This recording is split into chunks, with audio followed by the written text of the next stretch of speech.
National Health Service, NHS, in England has been reporting waiting times for 15 classes of diagnostic medical tests. They have produced monthly reports since 2006 tracking several statistics. One of the statistics is percentage of patients waiting 6+ weeks for a medical test. Here's a chart from the September 2025 report.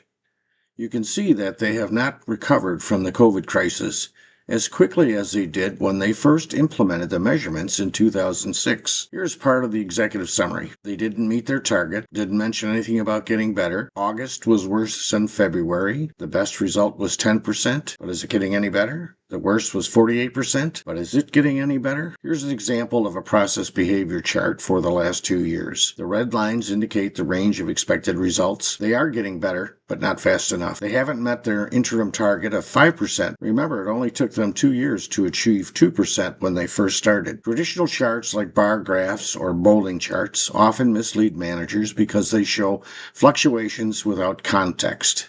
Process behavior charts add natural process limits and statistical rules, helping managers distinguish between normal variation and true signals of change. This prevents knee-jerk reactions to random up and downs and focuses attention on meaningful shifts in performance. PBCharts allows managers to characterize processes as predictable or unpredictable, identify exceptional variation, and forecast expected performance levels. This insight is critical for planning and resource allocation because managers can act on reliable trends rather than guesswork. By visualizing KPIs over time with statistical rigor, PBCharts supports a culture of data-driven decision-making. Managers can pinpoint when a process is truly improved or declined and link changes to specific actions. And they can hold teams accountable for sustained results. PBCharts is available as an Excel add-in, making it accessible without expensive software or complex setup. Managers can quickly build charts from existing data, monitor processes, and update visuals as new data comes in. It's ideal for organizations already using spreadsheets. While KPI dashboards provide real-time visibility, PBCharts goes further by embedding statistical process control principles. This means managers just don't see trends.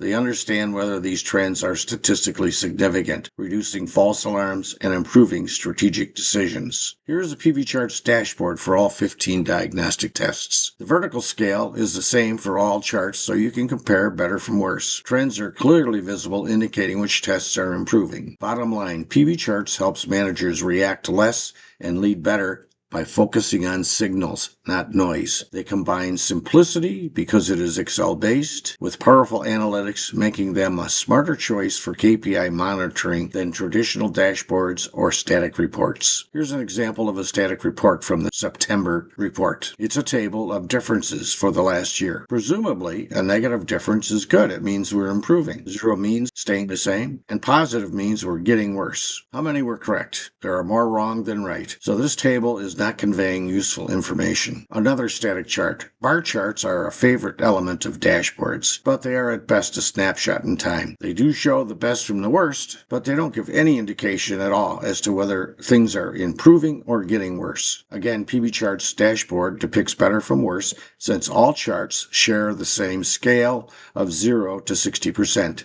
Trends are obvious, either increasing, decreasing, or staying the same. The beauty of PBCharts is that it automatically identifies issues we call assignable cause patterns. They are identified by letter codes and red data points. The letter codes for the patterns go from D, a small shift, 8 points on one side of the center line; C, a small shift with 4 points a little bit further away from the center line; B, a large shift with 2 points near the limit; and A, a giant shift 1 point beyond the limit. There is some skill in deciding if a trend exists. Note the code B at November 2022 and another one at January 2024. Both of these points are near the limits. November is at the lower limit, while January is at the higher limit. Note code D at September 2024 is called 8 points in a row, and counting back, we arrive at February 2024. These signals are endemic of shifts in the average rather than the trend that is shown on the chart.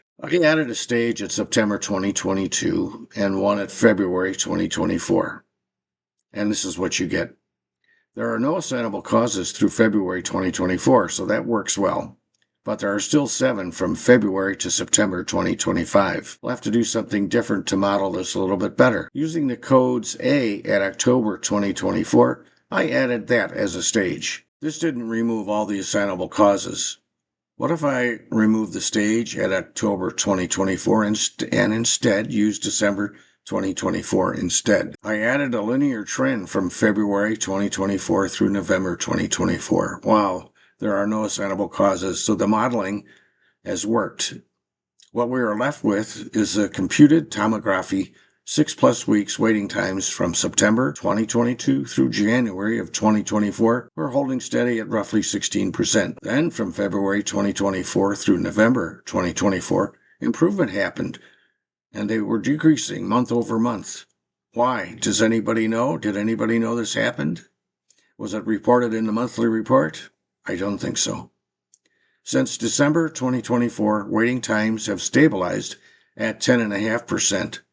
So there's been a significant change, and it has gone unreported. The National Health Service reports random numbers in their monthly report that do not accurately tell the full story.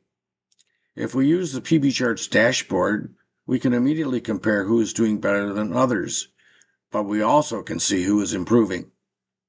The computed tomography data analysis identified a region where improvement was happening, and we should investigate to see what can be learned. The computed tomography data analysis is an example of an opportunity gone to waste. Improvement happened. Finding out why may possibly identify a sustainable improvement. Winston Churchill declared at the end of the Battle of El Alamein in 1942 during World War II. Now, this is not the end. It is not even the beginning of the end. But it is, perhaps, the end of the beginning. The tide had turned in World War II, and from that point on, it was just a matter of time. So I fervently hope you will appreciate the power of PBCharts, and that this presentation is not the end of your exposure. I hope it is the beginning of the end where you can fully see what your data is telling you. Thank you.